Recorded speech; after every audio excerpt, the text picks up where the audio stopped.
नमस्कार मंडळी, मी वैद्य सुवर्णा सोनारे चरते। परीक्षेचा काळ सुरू आहे।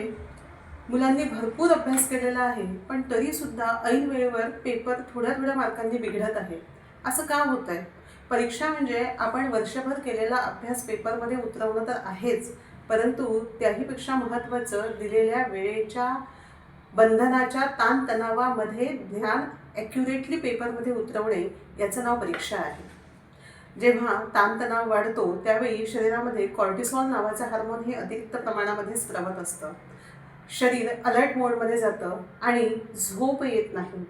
झोप आली नाही तर रात्रीचं जागरण होतं, ज्याला आपण अभ्यासासाठी केलेलं जागरण असं म्हणतो। अरबट सरबट काहीही खाणं होतं, त्याचा परिणाम पचनशक्तीवर होतो। कॉर्टिसॉलची लेवल वाढली की आपल्या मनाचा उत्साह आणि उमेद मेंटेन ठेवणारं किंवा उत्साह वाढवणारं सेरोटोनिन नावाचं हार्मोन रिव्हर्स ॲक्शनमध्ये कमी होतं आणि त्यामुळे भूक लागत नाही, घेतलेलं अन्न पचत नाही, ते पोटामध्ये गॅसेस होतात, ब्लॉटिंग होतं, पोट पिळवटून येतं। इतकंच नव्हे तर शौचाला कडक किंवा चिकट व्हायला होतं आणि याहीपेक्षा पुढे जाऊन मनाला नैराश्य येतं। आपण केलेला अभ्यास योग्य प्रकारे पेपरमध्ये लिहू शकू की नाही, कॉन्फिडन्स लेवल कमी होते।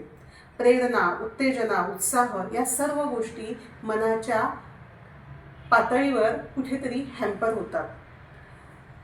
पेपरच्या दरम्यान आपल्याला धी, धृती आणि स्मृती या तीनही गोष्टी सारासार विवेकाने वापरायच्या असतात।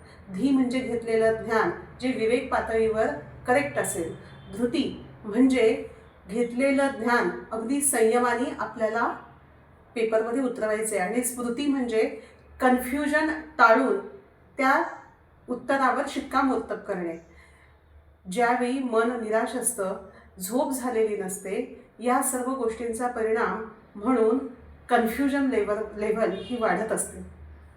अशावेळी खाणं पिणं हे अगदी हलकं करावं, पाणी पिण्याची मात्रा जेवणामध्ये भरपूर असावी आणि हलकं अन्न घ्यावं, जेणेकरून आपल्या पचनाला मदत होईल। रात्रीचं जागरण टाळावं आणि त्याहीपेक्षा पुढे जाऊन नजीकच्या वैद्यांकडे जाऊन कन्सल्ट करावं आणि मात्राबस्ती नावाचा उपक्रम करून घ्यावा।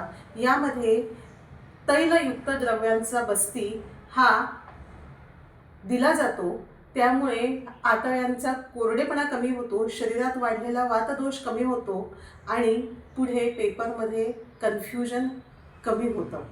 धन्यवाद।